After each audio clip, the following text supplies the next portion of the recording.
இந்த நாராயணபுரம் ஏரி வந்து எப்பவுமே அடிக்கடி ரொம்பிடும். ரொம்பிடுச்சுனாலே எங்களுக்கு வந்து டேமேஜ் வந்து இந்த பக்கம் தண்ணி லீக்கேஜ் ஆகி டேமேஜ் தான் ஆகும். ஸோ வந்து இப்போ அதை கட்டினதால எங்களுக்கு கொஞ்சம் யூஸ்ஃபுல்லாக இருக்குது. எந்த ப்ராப்ளமும் இல்லாமல் இருக்குது. போன வருஷம்லாம் வந்து ரொம்ப டேமேஜாக இருந்தது எங்களுக்கு. இப்போ வந்து இது கட்டினதால வந்து எனக்கு நான் அந்த மழை 4 நாள் பெஞ்ச மழை கூட தண்ணி நின்ன தண்ணி உடனே போயிடுச்சு.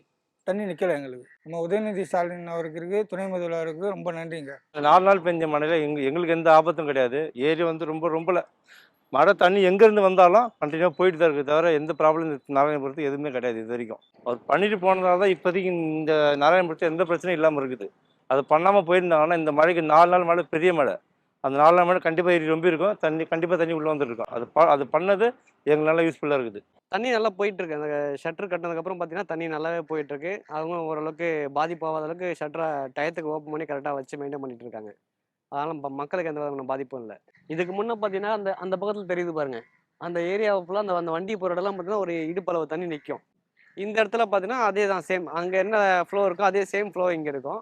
இந்த ட்ரிப் அந்த ஷட்டர் கட்டினால போகிற தண்ணி போயிட்டே இருக்கு. அதனால பாதிப்பு இல்லை. மோஸ்ட்லி சொல்லப்போனால் ஃபர்ஸ்ட் எம்எல்ஏவுக்கு நன்றி சொல்லலாம். ஏன்னா அவர் தான் அதுக்கு ஸ்டெப் எடுத்து டெப்டி சிஎம் லெவலுக்கு கொண்டு போனார். டெப்டி சிஎம்மும் 2-3 டைம் வந்து பார்த்துருக்காப்புல. பார்த்துட்டு விசிட் பண்ணி அதுக்கு உண்டான வேலையை ரொம்ப ஃபாஸ்ட்டாக பண்ண சொல்லி செஞ்சு கொடுக்க சொல்லி ப்ரெஷர் போட்டாப்புல.